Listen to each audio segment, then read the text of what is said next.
Will you dance with me, mother of the world, and light the spark of passion in my heart when I am playing? All right, that was the warm-up.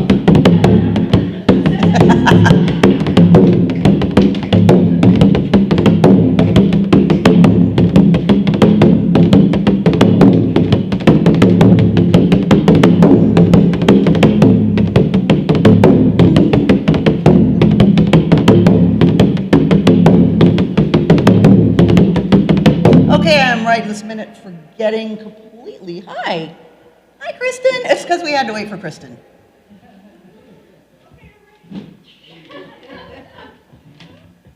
Will you dance with me, mother of the world, and light the spark of passion in my heart when I am playing, that the lovers and the children might rejoice in what I'm saying? Will you dance with me, mother of the world?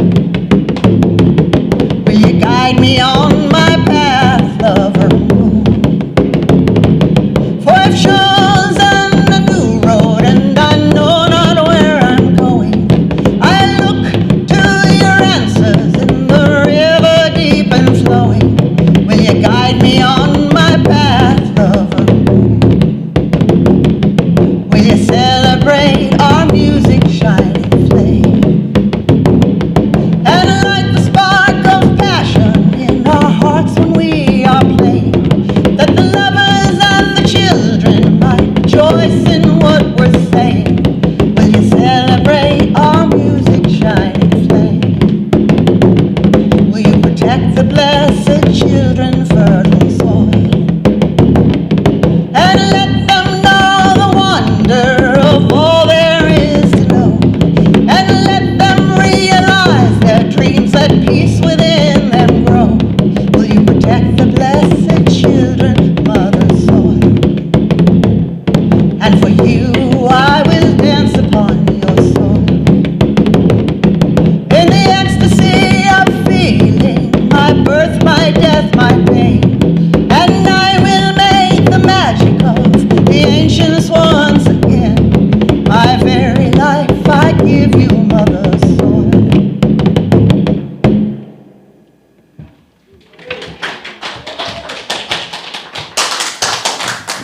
Wow, thank you, Sharon.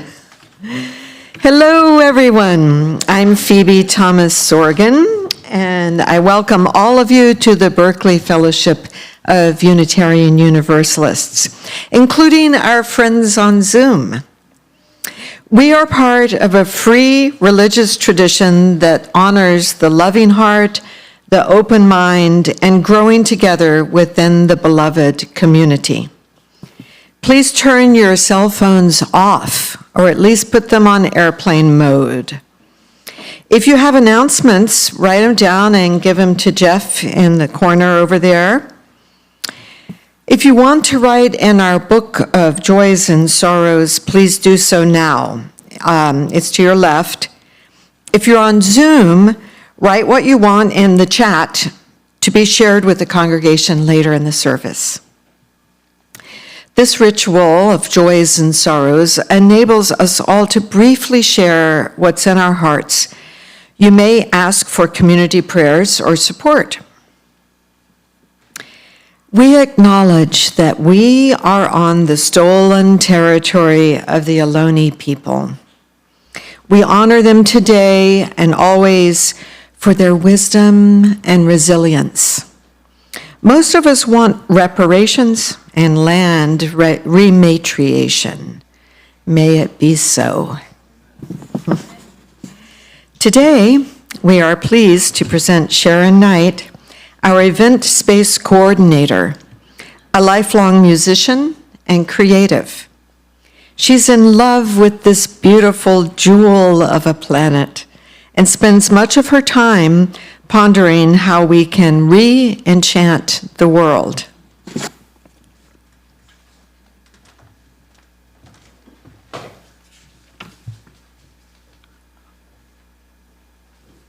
Oh, of course. Good morning. It is my great pleasure to be sharing and communing with you today, especially since we're talking about interconnection. So I'd love for us to just all take a moment and think about what that actually means to each of us. What does interconnection mean? What does it feel like in our hearts? And let's just close our eyes for a moment and think about ourselves here in the present moment and how we are individual entities, and we do have our own needs and desires and yearnings and longings, but that's not all we are. And what if we open ourselves up, just feel our conscious space opening up to envelop the people around us, and what that feels like for a moment, to include the person next to you in your sphere.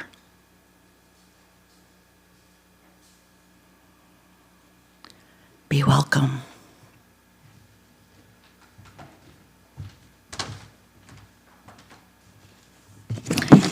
If you're on Zoom, consider lighting a chalice or candles now while we light our communal chalice, a symbol of our tradition and the spirit that lives within each of us. We'll read aloud together from the program.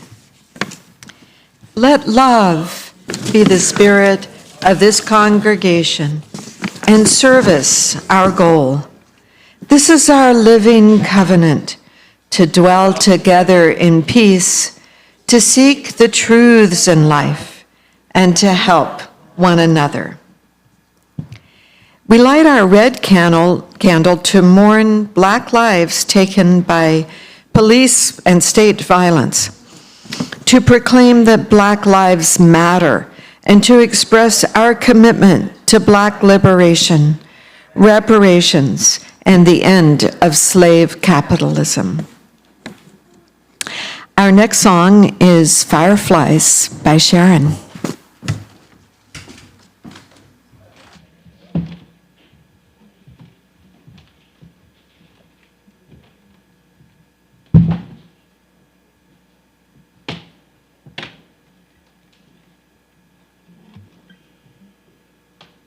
Good morning, lovely humans. I'd like to sing a song for you today about friendship, since that is our theme for the day. And this is a song written during the pandemic when we couldn't see each other. So it was a reminder for me when I wrote it that we are still connected even when we're apart. So this is called Fireflies.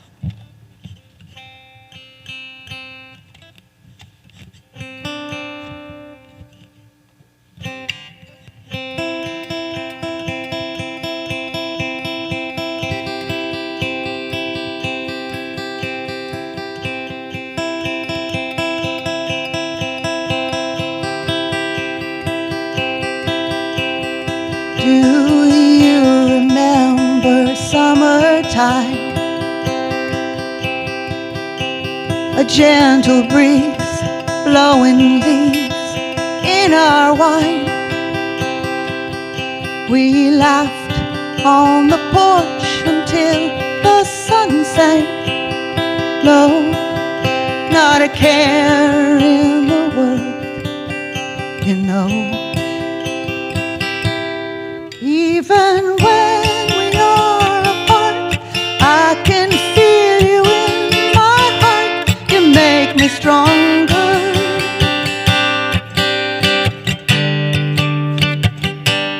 There is nothing you can say to make me go my separate way for long.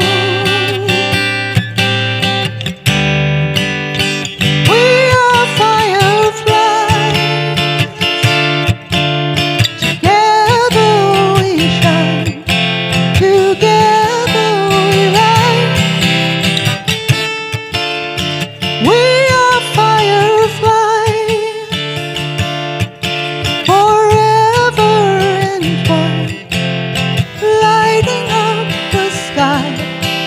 with starlight glimmering in our eyes. Ooh, we're fireflies.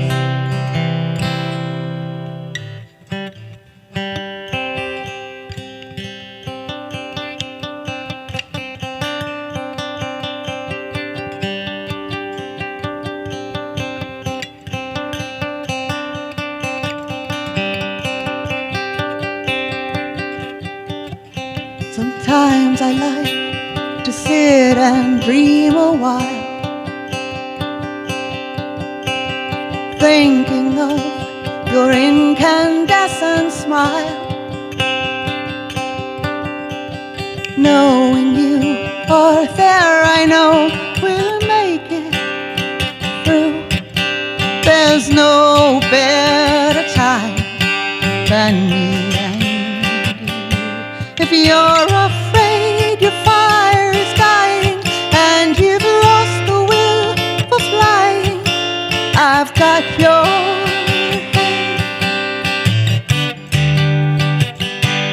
When your color fades to gray and you're not sure what to say, you know I'll understand. We are fireflies, together we shine, together we rise. We are fireflies, forever entwined, lighting up the sky, the starlight glimmering in our eyes. Ooh, we're fireflies.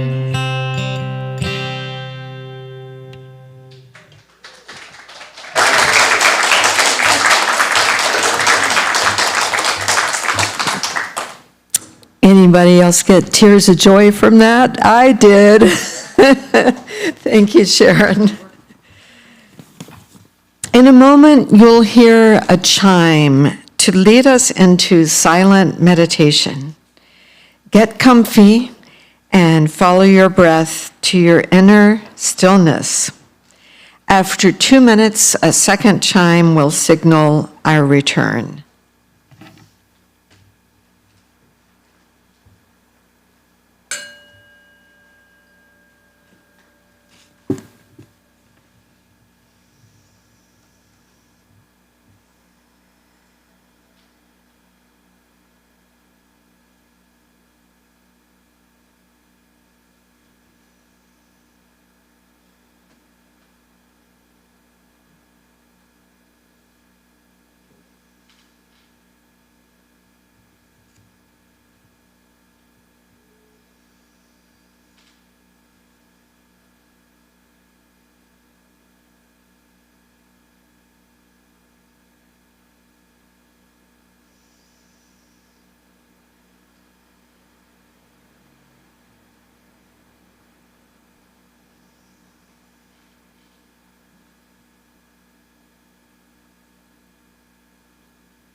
Meditation can make miracles happen. I like to envision a world where everybody would just give themselves at least 2 minutes a day of meditation, and I think we would have an entirely different and improved world.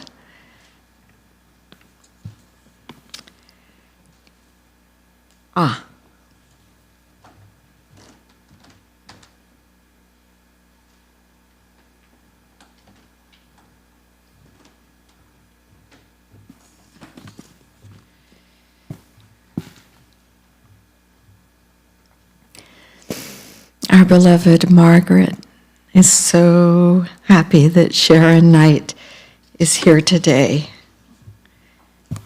I think many of us feel that way. And Jeff thanks Tom Rudderow for bringing such nice music to BFUU. We'll hear from Tom later. Let's send healing thought to all affected by unnecessary wars, weather disasters too. Send healing thoughts to all animals everywhere. If you want to help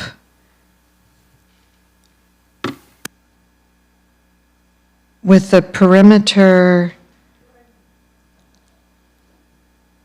see Christine.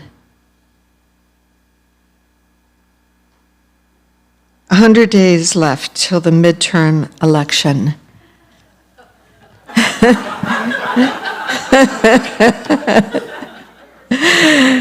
And Jillian is helping organize around that, so we turn this mess around.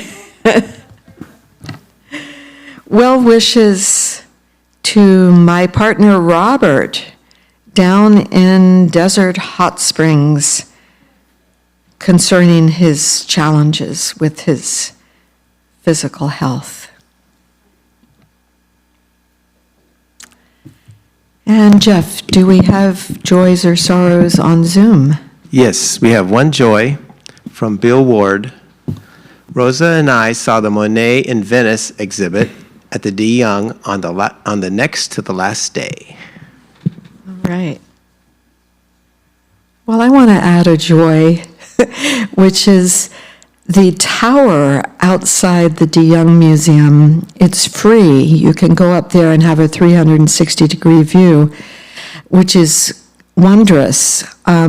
So we went up there for the first time this week, and we had no sooner walked around and drunk in the entire view when an emergency alarm went off, saying to leave the building and not to use elevators. So we walked down 8 flights of stairs while the alarm kept repeating. And quite an adrenaline rush, but gratitude that apparently it was nothing serious, possibly somebody vaping near the smoke alarm.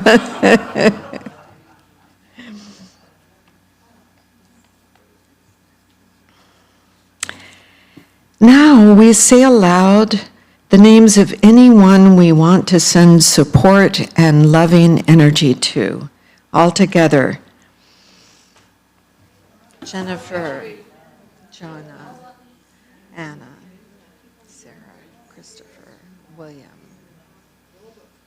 Sophia.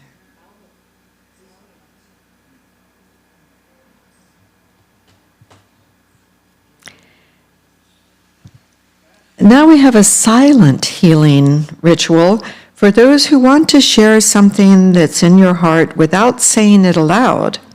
If you wish, walk down the center aisle and choose a stone or stones to immerse in the water, which represents our community.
Thank you, Andy Jameson, for that beautiful music. More tears of joy. And if you're not feeling if you're not getting the tears of joy and the goosebumps, then take it as a sign that you need to just relax more.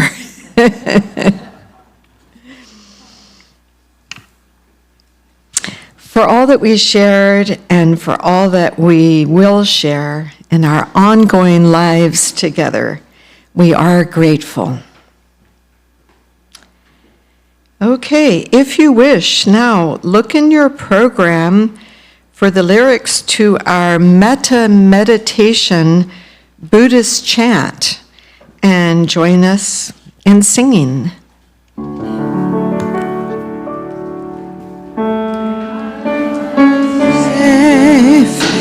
May I be well, may I know joy, may I be free, may you be safe, may you be well, may you know joy, may you be free, may they be safe, may they be well.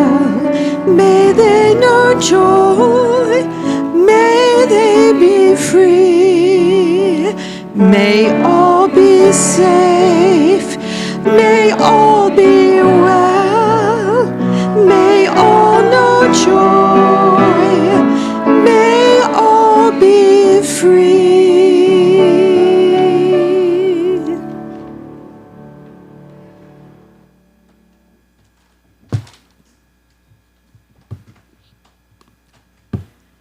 Our next song is Trail of Prayer by Sharon Knight. And by the way, all the songs that she's doing today, that she's offering us, she wrote both the lyrics and the music, I believe. She's truly a Renaissance woman, plays guitar, drums, I mean, so many talents. This will be probably the first time I've played without Winter in 20 years or so. Anyway, this is a song written about the joy of life, about just the flowers and the trees and the birds and the oceans. It's set in Cinque Terre, Italy.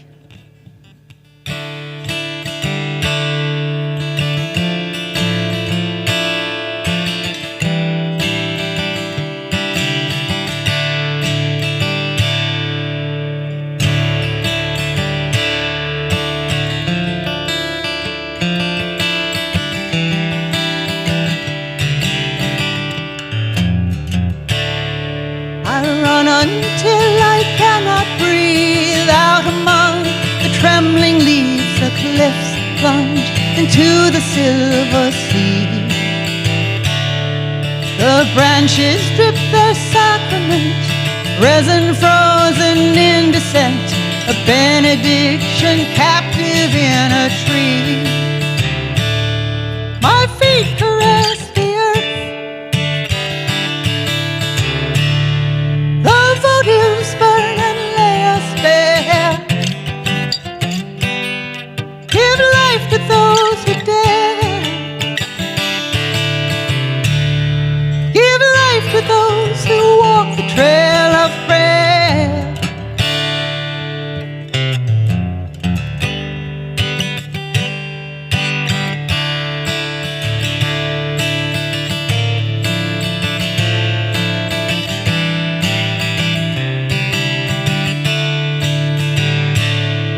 The brooding moods of sea and sky shimmer through her storm-swept eye, casting shadow over all who yearn.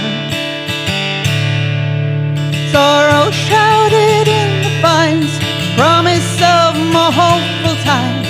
Poems gleamed within the candles burning.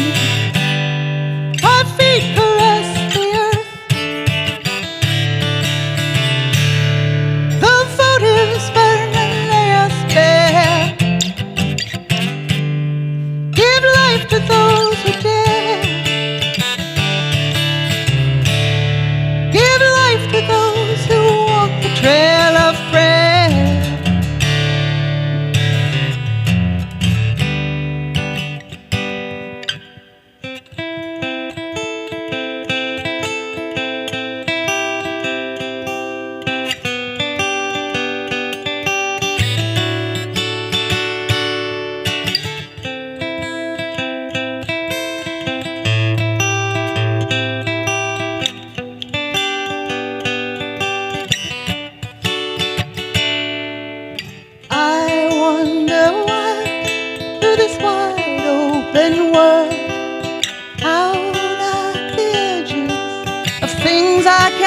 change.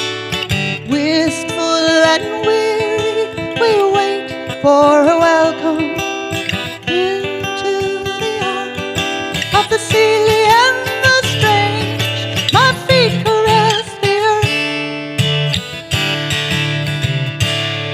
The votives burn and lay us bare. I'll give life to those who dare. Give life to those who walk the trail of prayer.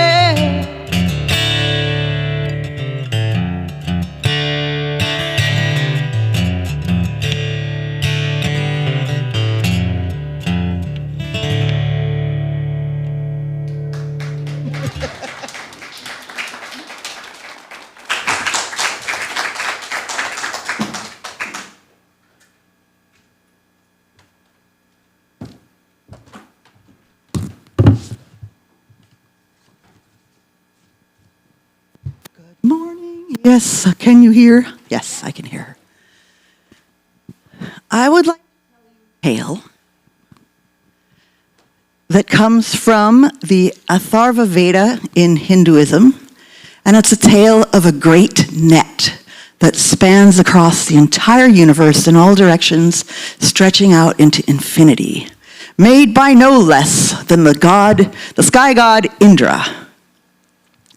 This net, at every single one of its nodes, has a jewel that reflects the entire universe back to itself. So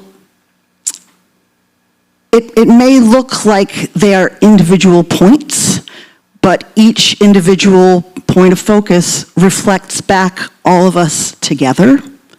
So it has its individual vantage point, but it also contains the entirety of everything within it at the same time. It doesn't represent, the net is not made up of individual parts, but rather it represents the wholeness of creation. So it begins as a whole and then separates out into points. So the idea that we're separate is actually an illusion, according to this is where, from Hinduism, is where we get the idea that we're all one. When I first heard the story, I was utterly captivated by it. I thought, what a beautiful thing that we are all part of this fabric of being, that we all reflect each other.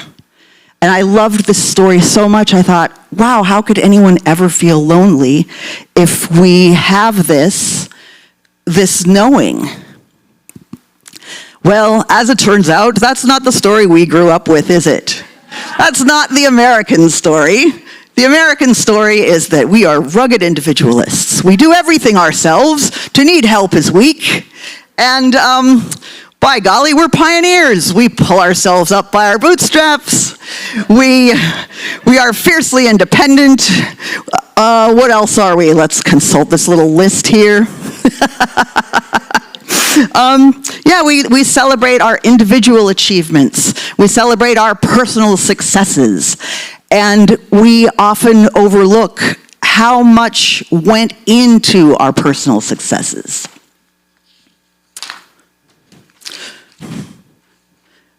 None of us have arrived at this moment right here in a vacuum.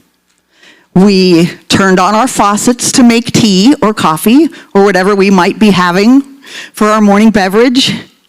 And water flows through that is made available to us by the industry and hard work of many utility workers over generations. And then we brewed it in with some herb that was also brought to us by farmers, often across the globe. People grew our coffee, they grew our tea, they packaged it for us, they brought it to us. Same with our breakfast. By the time we finished our breakfast, we have already relied on the collective efforts of hundreds of people. And it's easy to forget that. It's easy to forget how things come into our lives, and that we also give of ourselves and our talents to the world so that other people may benefit from what we have to bring. It's not only our personal success to be celebrated. It's that what we do gives out and sends these ripples of generosity from us.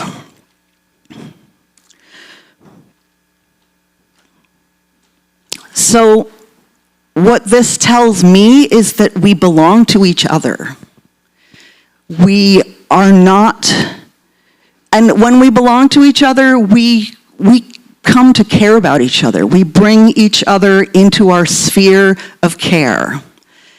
And that is one of the best cures for loneliness that I've ever encountered. One of the best practices I have found for helping us to remember and become more aware of our interconnection is to consider where things come from. Everything that comes into our lives, our tea, our coffee, our blanket, the clothes that we're wearing today, or even the experiences we have, it's worth asking, where does this come from? How did this make it into my life? What is the story that this item or experience tells? Who brought it? Who were the people involved in bringing this item to me? And what happens when this item goes out of my life? Who was involved in taking care of the remnants of this item?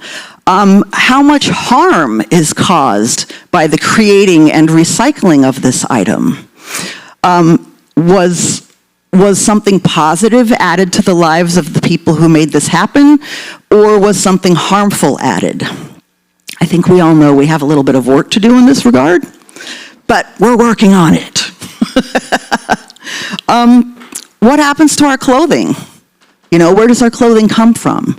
Do the people that make our clothing have a fulfilling experience, or are they barely surviving? Does our clothing get recycled, or does it get dumped in a landfill or into an impoverished area where people are not able to resist as easily? When we ask these questions, we consider all beings who are part of the story that brought this object or experience into our lives. And when we become curious about these people, it deepens our empathy. It expands our consciousness. It makes us able to perceive a wider view of Indra's net.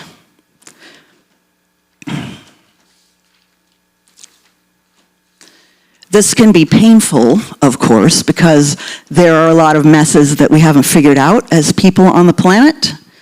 But it is still worth feeling the pain of it for the practice of coming to understand a larger picture of ourselves, really, and our place in the world and how our actions influence the world. Because when we can start to take in, the pain, some of the pain of that, we can also start flipping our minds into solution-oriented thinking instead of, well, it's not my problem.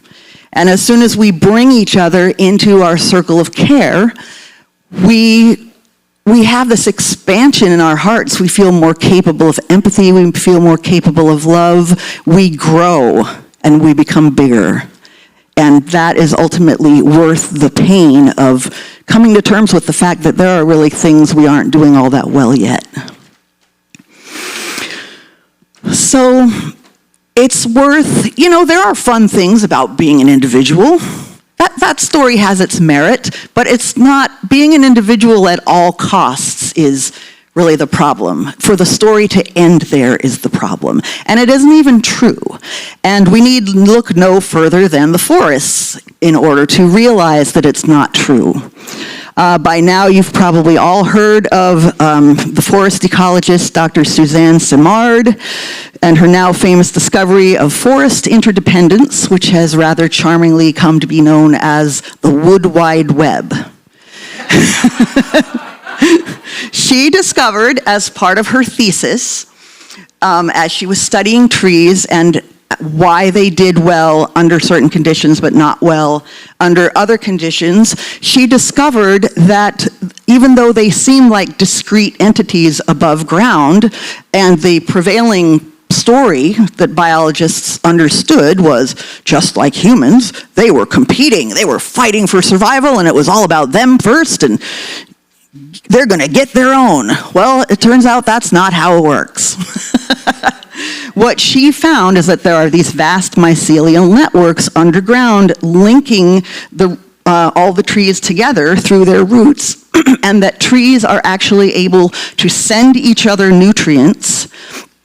For example, if there's a big oak tree that's got the perfect patch of sunlight, and they're getting all of the sugars they need from their photosynthesis, and then there's another tree in the shade that's kind of struggling, this oak tree will send some of its extra sugar down through these mycelial networks and feed the smaller, struggling tree.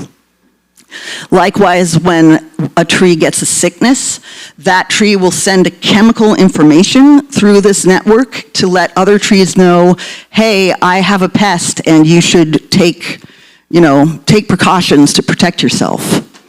So far from the trees being these competitive, I'm going to get my own, I don't care about anybody else, they're actually helping each other under, where we can't see it.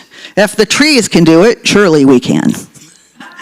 I know everyone in here knows this already, and also we can always practice this more, because the myth that we shouldn't need any help, that nobody else should need help either, is so deeply ingrained. I mean, we learn that when we're babies. Our parents carry that in their subconscious, and we feel it the minute we're born, so we always need extra practice.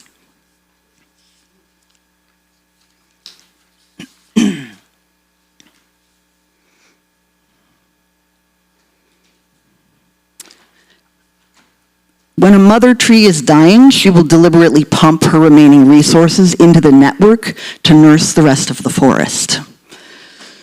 So the forest survives the harshest winters and the worst droughts precisely because it refuses to let any single tree struggle alone. And lest you be thinking, wow, there is so much need in the world right now, I can't possibly help everyone. That is true. We definitely need to remember and become aware of what our boundaries are. We don't want to hurt ourselves either. But sometimes the simplest thing as a smile can brighten someone's day for days. I often think of people who are living on the street and maybe they haven't had a shower in a little while, and how often people just ignore them or even recoil from them even, because maybe they don't smell that great or whatever. And instead of pretending they don't exist, if we just smile at them, just a little smile as we walk by, it reminds them that yes, they are still part of the human community.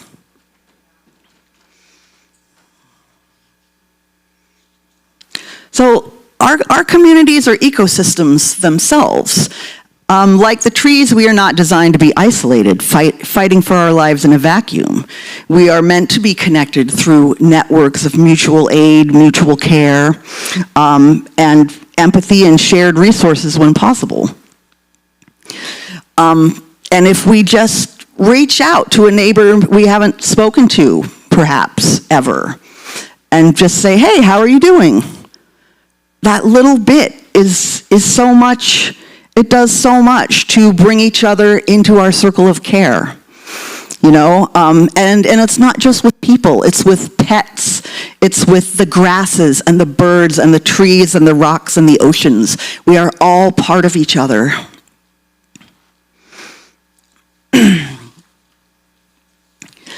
These connections are not only systemic and structural, like they are in the case of utility workers bringing us our water, or vast forests sharing resources through mycelial networks. These connections are also intimate and immediate. Our interconnected lives also embrace that which is right under our noses, our very boopable noses. You knew I was getting my cats into this, right? It just wouldn't be complete if Billy Bones were not part of this. So there he is with his boopable nose. Let's consider him for a moment. That ridiculous animal is a very anxious little boy. If someone moves a garbage can, he is under the bed for 30 minutes. And he spent the first 5 weeks as of his life as a feral kitten. And his mama taught him that if you hear a noise or see a movement, by golly, you hide. You hide from absolutely everything because that's how you survive. Everything is trying to kill you, according to Billy Bones. And yet, he has become the most snuggly little cats I've ever known over time. How on earth did this little fraidy cat become such a snuggle muffin? Connection. Connection over time, reaching out with unwavering kindness until he could trust that kindness, and trying to connect to him on his level because he didn't necessarily know how to connect to us on our level. And we all know this. Anyone in this room who has ever had a pet, and I hope all of you have had a pet at least at some point in your lives, we all know that feeling of joy. You could have the worst day possible, and you get home, and there's a dog bouncing up and down with glee that you have returned. I mean, how could anyone be that happy to see us? And your cat will likewise jump up into your lap and start purring, and the feeling of a purring cat, every stress melts away. So these little creatures, we entrain to them. You know, when we release oxytocin because we are petting and snuggling with them, they are also having that same experience. They're also releasing oxytocin. We are getting in sync with one another's emotional bodies and calming each other and regulating each other's nervous systems. And it's such a healing, simple thing that we can do with an animal, not even of our own species, and we're able to just get this connection with our pets.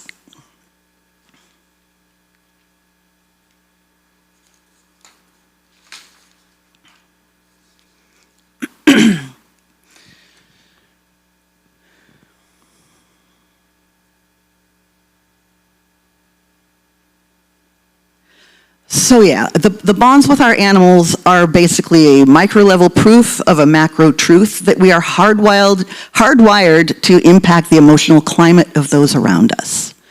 We affect each other all the time, whether we realize it or not, and so this gives us an opportunity for magic.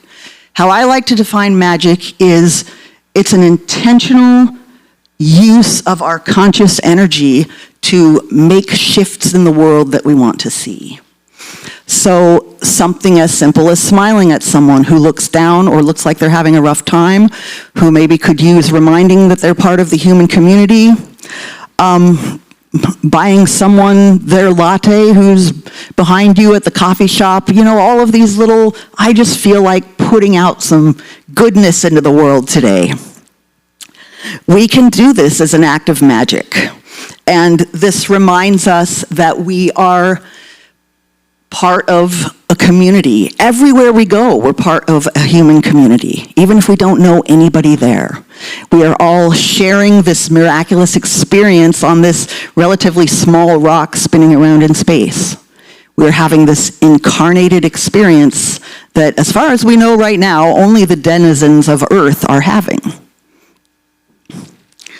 So we know from the butterfly effect, I'm sure you've all heard this one, that a butterfly flapping its wings in India can cause a tornado in Texas because all of these little micro movements affect the greater whole and pass on a series of interconnected chain reactions that make seemingly disconnected things happen.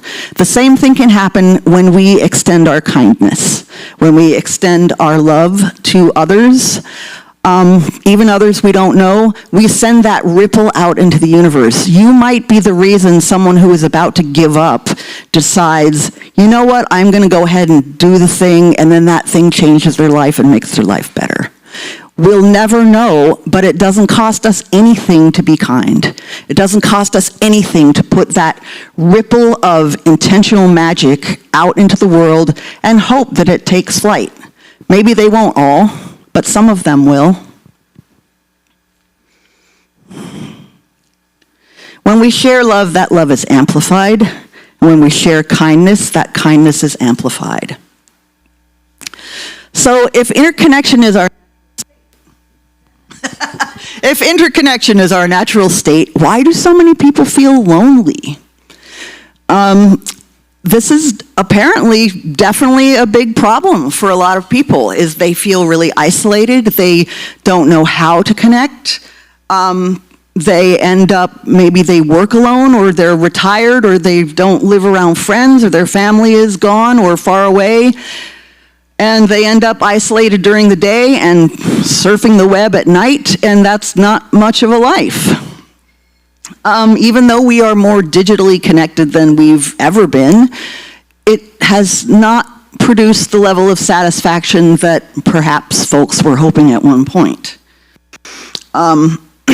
Research led by Dr. Julianne Holt-Lundstad indicates that poor social connection significantly increases mortality risk. I probably wouldn't have said it like that. I think we're all at risk for mortality.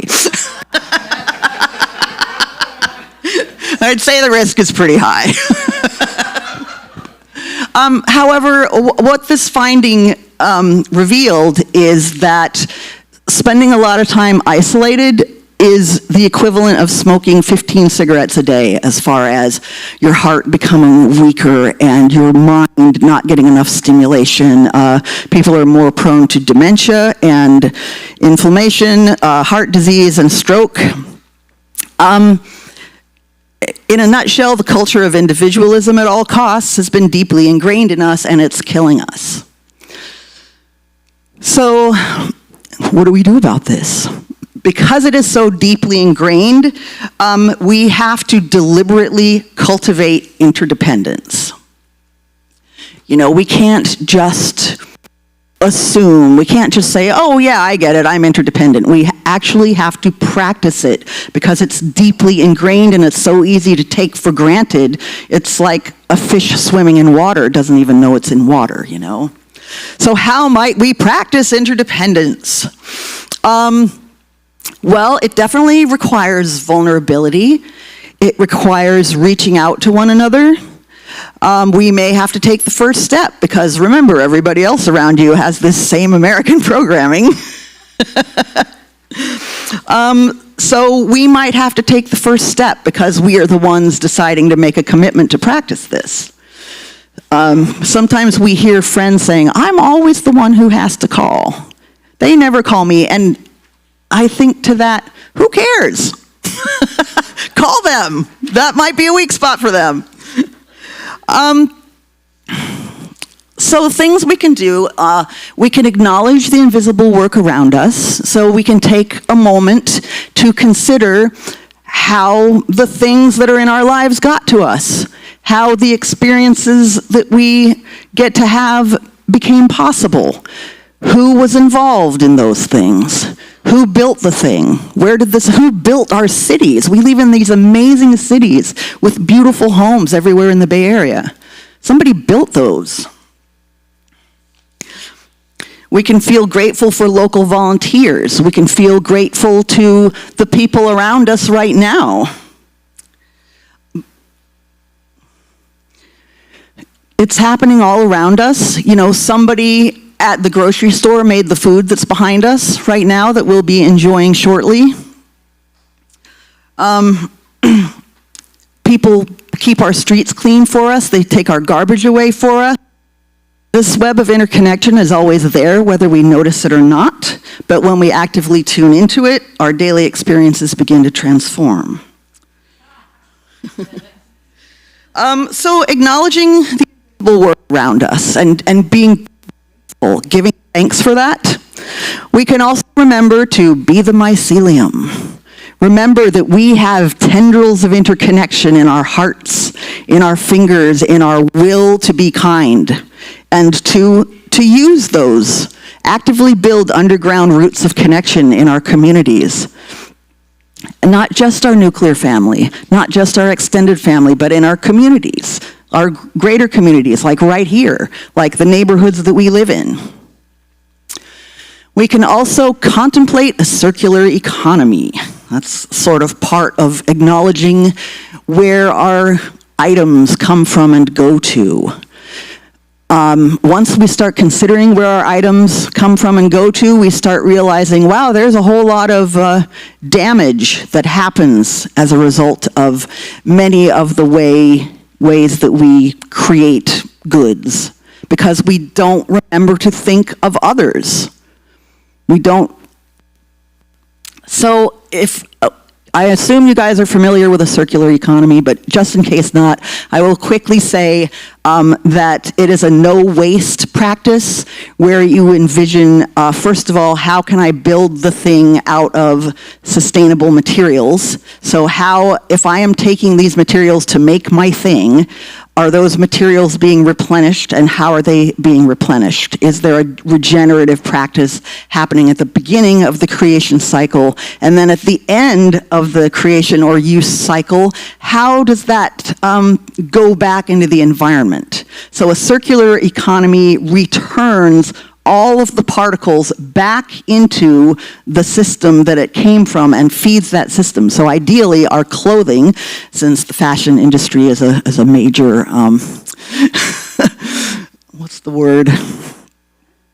It's a major problem in this regard. Culprit, that's the word. So we want to be making our clothing out of biodegradable materials that can then go back and feed the very ecosystem from whence we took the goods. We want to remember the emotional feedback of our daily choices. Just remembering that ripple of kindness. Remembering that you have a chance to be a magician every single day by planting that ripple of kindness and joy. And lastly, we can stay curious about the world. We can ask good questions, such as, what would it look like to practice restorative justice instead of punitive justice? What if, instead of shaming the poor, we helped them? That's a big part of, individualism above all else, is if you're poor, you're obviously failing at life. Instead of maybe you just need a hand. Maybe you just need a leg up for a little bit. How can you approach any particular situation from a place of cooperation or collaboration, not competition? What would it look like to interact with the world in a relational rather than a transactional way? And how might I honor other types of consciousness beyond just human? So in closing, I would just like to remind us all, myself included, that we are not separate competing world. Like the forest floor, we are all connected beneath the surface. By honoring this connection, we can build communities that are healthier, kinder, and far more resilient for everyone. I know you all know that. Just reminding us all. Blessings to you all. It's a joy to be here. Thanks.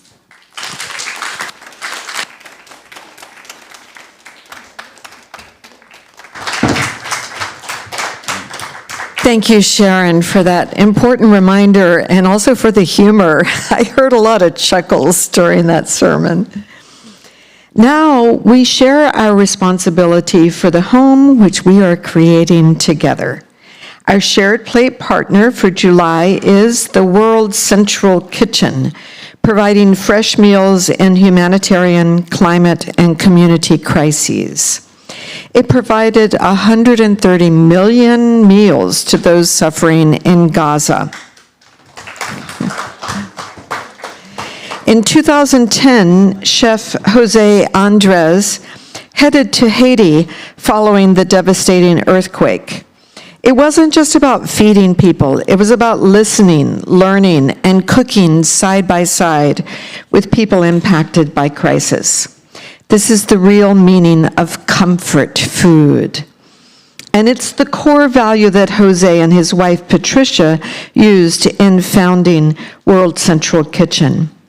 Thanks for supporting the World Central Kitchen today and BFUU.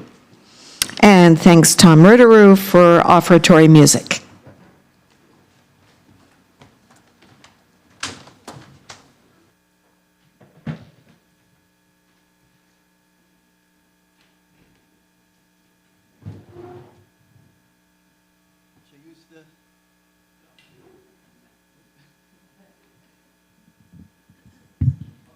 Okay. Well, hi, everybody. This is a song called Love Spiral Around. And yeah, we're all in it together. I just got involved with Gnostic stuff. And I've always been looking for God, but I don't know what the hell that is. But the monad is the source behind everything. And I think that's kind of cool because it's in everything. It's in all of us. So the web thing, I love that image. That was really cool. Oh, thanks. Oops. Here we go. There somewhere. Come on, buddy. All right, here we go.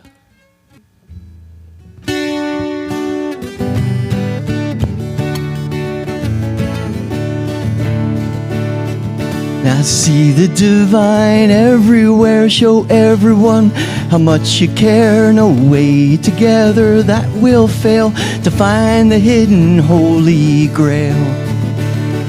Thinking of the seventh generation, get our minds off of our selfish lives. This is the way that we will save the nation, let our grandchildren survive. Peace and ID whose time has come. Peace for all, not just for some. It might seem quaint, may sound dumb, but it's where we're going and it's where we're from. The energy we extend, ridicule to ascend, could be well used to ascend, a hand to help all ascend. 'Cause when we selflessly bend and reach in love to a friend, together we will begin to spiral upward again. Here we go. As we strive to see perfection clear, we must keep in mind it's always here. So as I seek to know what life's about, know what we know within, we'll know without. Thinking in the unified third person, only together will we be free. If we don't, we'll see our lives will worsen until we can think as we. Peace, I got a recurring dream. Peace, a simple plan. It seems it's hand in hand, and hand in hand, an idea whose time has come again. When we embrace our shadow side, and then we don't attempt to hide from all that we find deep inside, we won't project it all outside. When love sees clearly through our eyes, at love that's no longer disguised, it's only then we will rise as one upon our spiral high. When we separate, we polarize, thinking others foolish, ourselves wise. It's not believing God is on our side, but knowing in all that God abides. Thinking how the poorest of the poor will be affected by our every act. When we let go of our desire for more abundance, for all will attract. Peace wasn't just a 60s flower fad, not just a strange idea Mahatma Gandhi had. It was a path they found out of the madness, how to transcend life's relentless sadness. When we know the world's a mirror that just reflects back love or fear, as ourselves others appear, and the whole world will hold dear. As in a mirror we will see all our love and pet back endlessly, then unencumbered we'll be free to spiral in infinity. Alone and separate, we can't spiral higher, can't accomplish our divine desire. We find hands around, what is lost is found, because hand in hand no one falls down, and hand in hand we're homeward bound. Hand in hand love spiral round.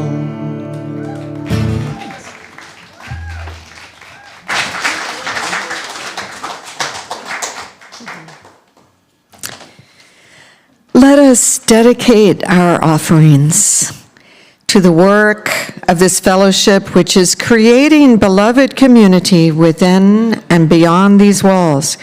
We dedicate ourselves and these our offerings. Are there any folks here who are new to BFUU or returning after a spell who want to introduce yourself briefly? I'm grateful to see several new faces, and some folks like to introduce themselves and some don't. It's optional.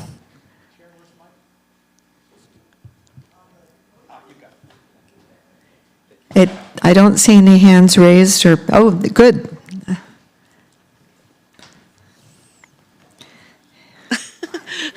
Hi. Did you say it because you saw my name? Okay. Or I thought she recognized it from before. Yeah. So, I'm just Angela. Back from a little hiatus. I have been coming here from like maybe 20 years ago, off and on. So good to see everybody. Enjoyed the service.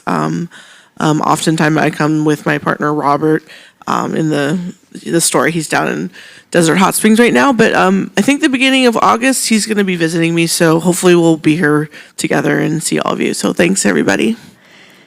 Yeah, hopefully we'll have a well period. Thanks. Welcome, Angela. So good to see you again. All right. Thank you, and welcome to all who are with us today in silence or with words, in person or in spirit.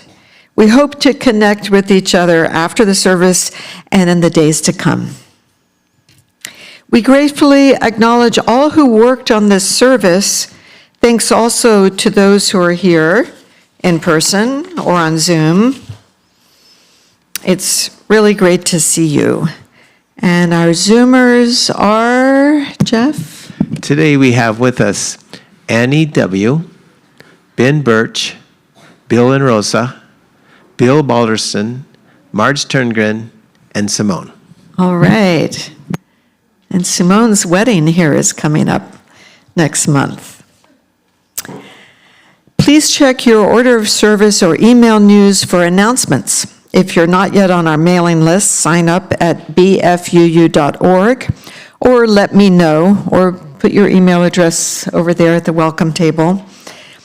Next week, Dr. Wako Shannon Hickey will preach on how meditation moved from the religious margins in this country to mainstream biomedicine.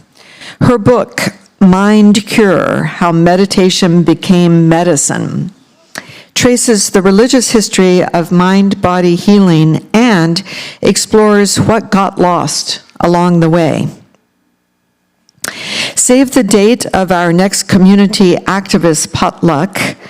Monday night, August 10th, we'll screen a short film of Daniel Ellsberg's last interview, and his wife Patricia will speak briefly here in person, and we'll share what can be done to diminish nuclear risk. And then in September, we'll have a program about it being the 25th anniversary of the 9/11 tragedies. If you'd like to protest with us at the Livermore Nuclear Weapons Lab on Hiroshima Day, that's August 6th, and you can contact Marjorie or me. Want to raise your hand, Marjorie, if you would like to join us for that, and also Michael, yeah. Jeff, do you have announcements? I also want to remind everybody that we have fun here on Friday nights. Every Friday night we have a freestyle dance, shoe-free, fragrance-free, but not fun-free. Well, it's free fun, okay? Yeah. Except for third Friday, on the third Friday of each month, we have open mics. And it's mostly music because it was founded by Country Joe McDonald. But everything's welcome: poetry, storytelling, comedy, juggling, whatever. So our next song is Common Thread, and our wonderful choir will be performing. We have a small but wonderful choir. New members of the choir are welcome. They rehearse on Zoom on Tuesday nights and then in person here on Sunday mornings.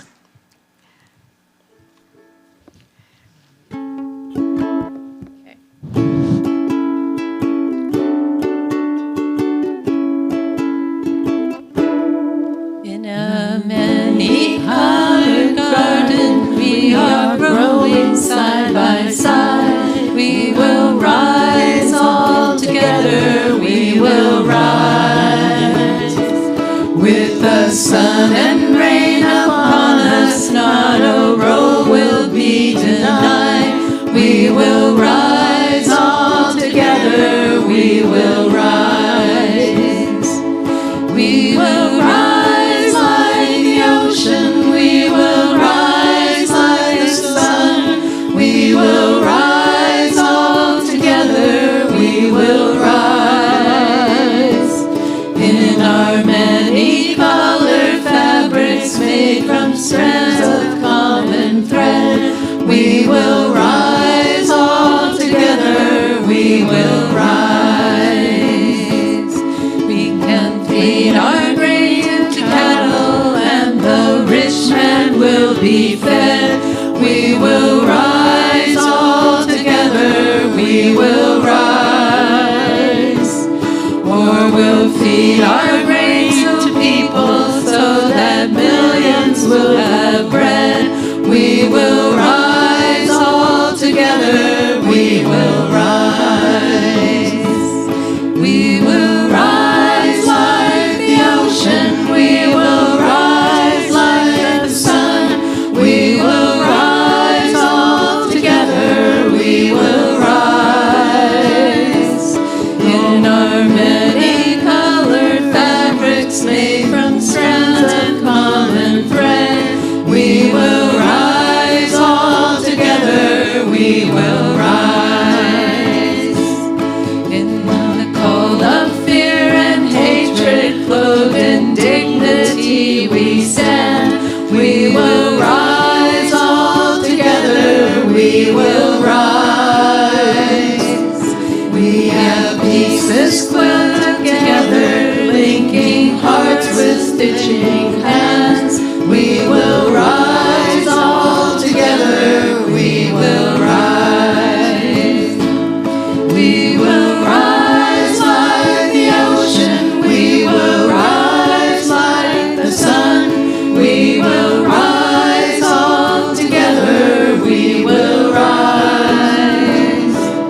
We are many-colored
aloud from your program if you'd like. We now extinguish the flame of this chalice, but not the warmth of love, the light of truth, or the energy of service. These we carry in our hearts until we meet again. Thanks again for joining us today. After the service, please stay and enjoy community over a light lunch or at least coffee. And to close, we form a physical circle around the hall and sing together Circle Round for Freedom by Rabbi Linda Hirschhorn.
Well, folks, merry meet and merry part and merry meet again.